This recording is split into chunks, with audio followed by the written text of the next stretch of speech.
So Jack is on holiday at the moment, which means I've been allowed, begrudgingly, to come and see a brand new car. This is the Peugeot E3008, and I think it's very interesting what Peugeot are presenting here.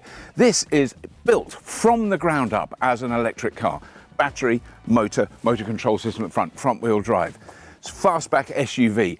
And what I think is peculiar about this is that that's how it was designed, but they've also tacked on a petrol-burning hybrid. We have to remember that a petrol-burning hybrid needs petrol or it won't work, so it's a petrol car. So they've added that on afterwards. In the old days, it used to be they had a petrol car, they'd take the engine out and put a battery and motor in, and it would be a sort of compromised electric car. This is exactly the other way around, which I think is fascinating. So I want to take a closer look. Let's do that. Welcome to the Fully Charged Show. Love the Fully Charged Show? Join us live in Canada this September, the South in October, and Australia and London in 2025. So this is Peugeot's latest all-electric the E3008. Obviously it's all electric because it's got E in front of it, but it's on a new platform, which I'll explain about later, which is this particular model has a 73 kilowatt-hour battery and around 322 miles of range, something like that, according to their statistics that I can see on the very impressive single screen, big wide display that's in front of me, that does have a lot of information. It's got a range of buttons here that are, I say buttons, a touch screen, but it gives you a little bit of feedback when you touch it. It's a bit of a haptic screen, and that's a very simple way of choosing what you can see in front of you. And at the moment I've got the sat-nav like directly in front of me here, which is really useful. I like that thing. It's also on there, but you can swap these things around. It's very, very customizable. It has all those sort of standard things that electric cars have. It has 3 settings for drive mode, so it's eco, normal and sport. That's very easily chosen by this little toggle here. I've got these buttons down here I think are very good. So they're the ones where you're in the car, it's misted up, you just want to stop it being misted. You don't have to go through 9 layers of menus on a touchscreen. There's a little button there specifically to do that. So in a sense, it's like old analog cars which had toggles and physical buttons.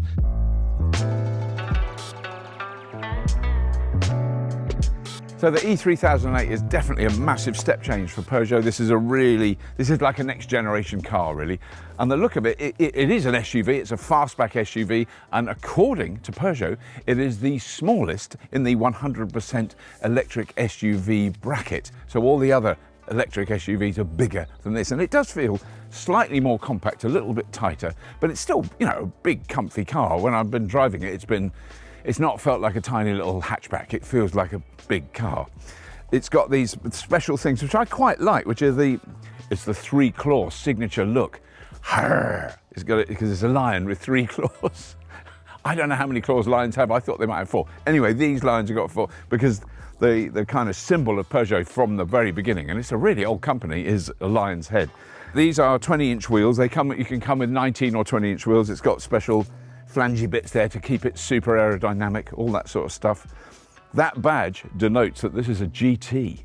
And if you pull up at the traffic lights alongside this Peugeot, you know, that guy's got a GT. It might be a woman. And around the side you can see the kind of fastback look it's got. It's got this floating spoiler, as it's described here. And this looks just like a big black panel. It's actually a window. That is actually a window underneath there. About there, I can just about make it out. Yeah, it's like there is a window. Charge port is here. Obviously very, very easy to use, very sensible. Oh, sorry, it closes like that. Then round the back again, we've got a repeat of the 3 claws look. So when the lights are on, you've got these 3 bars that come in like that, the 3 claw look. E3008 there, it says that there. You can open it. If I had the keys with me, I could open it by putting my foot under there, but it does open very easily. And it's got 588 litres of space in the boot, which is big. But what I really like is this. So it's got a real flat floor that you can load stuff on, and you don't have to lift it over a lip. But if you've got more stuff to put in, you lift it up a bit, you slide it forward a bit, and then it goes down, and you've got a load more room. And then underneath that, you've got even more space, which is where they put cables and emergency packs and all those things. So that's actually really clever, I think. So if you put all the seats down, it's 1,663 litres, which obviously loads of space. But you can also just put one seat down and you've got different combinations of doing that. So one of the peculiarities that I noticed as soon as I got in the car was the size of the steering wheel. It does seem comically small. It's almost like a kind of game controlling steering wheel you'd have in front of your computer. But actually, I find, you know, as soon as I've started driving it, I was completely unaware of it. It works very well. The controls that are on the steering wheel, once you've learnt to use them, are really good. So the adaptive cruise control I've used a couple of times now. It works really well, very secure. So I'm not using any pedals now. I'm letting the car drive itself at that speed. But if there was a car in front that was going a little bit slower than us, it would slow down in a very safe way. You increase the speed by literally by individual miles an hour. I don't know if you hold it down. Oh yeah, if you hold it down, it will do in increments of 5 miles an hour. So I'm just keeping it at a regular, steady speed, because there's quite a lot of farm traffic on these roads, so I don't want to go over the brow of a hill and see a tractor. So that works. And I managed to find that while I was driving, and it was I didn't even look. I looked before and I went, oh, it's assist there. Then it comes up on the screen, tells you what to do. Tap the brake, it stops, which is really good. So the basic, you would learn to drive this car and learn some of its basic functions within 5 minutes of getting in it. You know, then from then on, there are clearly a lot of other functions within it that you would learn as you drove it more. And you need to spend, you know, a long time in a vehicle to get to know all its quirks and idiosyncrasies. But this one is, you know, from the point of view of the driving experience, I think now it's become this thing that the bar is so high, in terms of how the car feels when you drive it, how the electric motor pulls you along.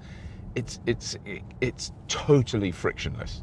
And I mean, I'm saying that about this car because this is clearly a very well-made car, made by a huge company that have really learnt a lot about making electric cars. They've been doing it for a long time. They've revised and updated and refined what they're doing. And this is kind of the next step up, and it does show. And it just feels like a completely competent vehicle that no one could drive in and go, oh, I'm not sure I feel confident in an electric car. I mean, I have to put on a whiny voice, which I shouldn't, but it's just a car. It's a big car that, well, a family would be really suited to. It's got lots of room inside. It's got lots of storage in the back. You know, it's a car. So we're not going to be able to experience the full, you know, reality of the range on this drive. We've got the car for a couple of hours. You know, I've had a chance to sit in it, and they've explained how the systems work within the car. You know, that's fine. And then I drive it for a bit, and you can see. And I mean, I don't even know, at the moment, I don't even know how to tell how many miles I've done. Some miles, and I've used some electricity, but it's impossible to judge. I mean, the car is still at 93%, so, you know, it's nearly full. And it's got huge amounts of range left. You know, it's got 315 miles. There we go, I've just seen where it is. It's got 315 miles of range left, and I've used 7%. So you can work it out. If you've got a pen and paper, you can do some maths and work out. But I mean, I think the underlying thing I want to say is, regardless of how far we drive it today, it's obvious this car has ample range. 73 kilowatt hour battery pack with a really refined energy system with the motors, with the battery management system. All that is like next generation. It is what we're seeing happen is the amount of miles or kilometers you can travel on a kilowatt hour is constantly increasing because of those energy efficiencies. One of the things I like about it is the battery has got a warranty for 100,000 miles or 8 years, whichever comes sooner. So, you know, when people go on and on still about battery life, just shut up and leave it, ignore it. So you've got a 100,000 mile warranty on the battery, and it's not going to go wrong. I know that. But they've also added to that, and it's part of the thing. So if you lease or buy this car, you also get the Allure. Inclusive. It's inclusive in the price, and that is the Allure warranty, which covers everything else in the car, all the electronics, so the motor, the drive system, the battery management system, all the electronics in the car is also covered under an 8-year, 100,000-mile warranty, which is not bad. So this particular model comes with a 73 kilowatt-hour battery, which gives it a range of around, it says 322, I think, when you get in it, somewhere around over 300. But the next model that comes out literally in a couple of months will have a 98 kilowatt-hour battery, and that's the one they're saying will do 422 miles.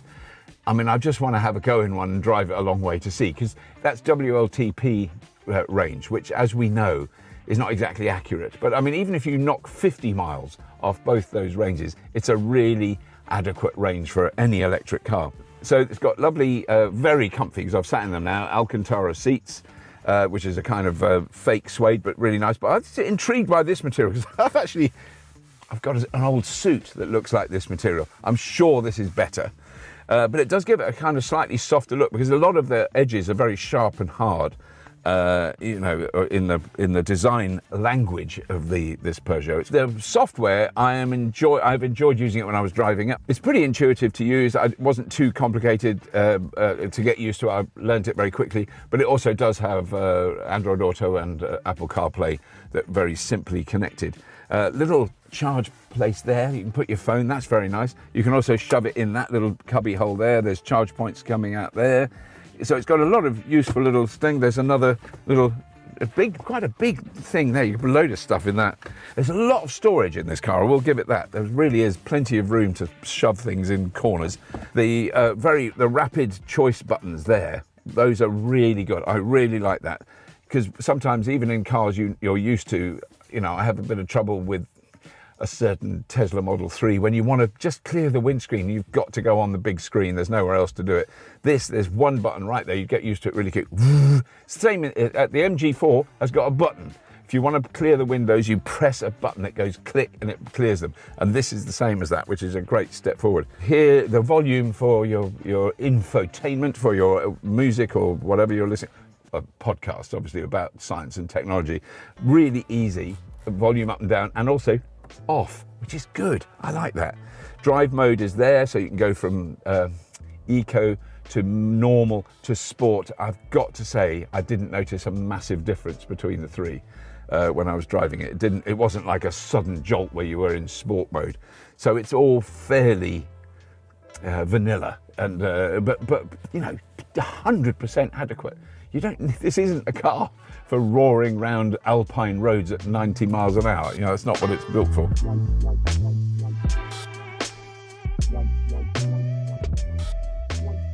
So the E3008, I mean, no question, really pleasant car to drive. If you get one of these, you'll love it. It's got plenty of room in the back. It's got room for kids. It's got room for luggage, all that stuff. It's got all your mod cons. It's actually got Chat GPT, which I haven't tried, so I don't know what it is. What I basically understand is it's going to be more intelligent than I am, and that's fairly helpful.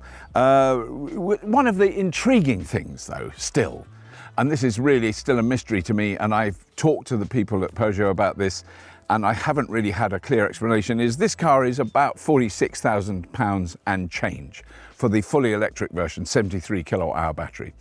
The hybrid version, which is a conversion of this electric car, and they've crammed a little petrol engine in the front, that is £36,000. It's nearly £10,000 cheaper. And I cannot get my head around why that is the case, and what the decision making at Stellantis is to make what is a really impressive electric car but price it there when they can produce a hybrid car which is far more technologically complicated. It really is. It's much more complicated. Is it just the battery? The battery price has dropped so dramatically. This doesn't make sense to me anymore. And we need to question European automakers and worry for them, because I want Peugeot to succeed, and I want Peugeot to be around in 100 years' time after it's been around for the last 200 years, because there's a big threat coming in the shape of Chinese cars, which are cheaper. And that's the problem, and they're really well made. I still think this is really worth your consideration if you're looking for a new car or you're thinking of leasing something. It is a really fine car. I was really impressed with it. I reckon even Jack would be impressed with it. Anyway, that's all. Please do subscribe, tell your friends, and as always, if you have been, thank you for watching.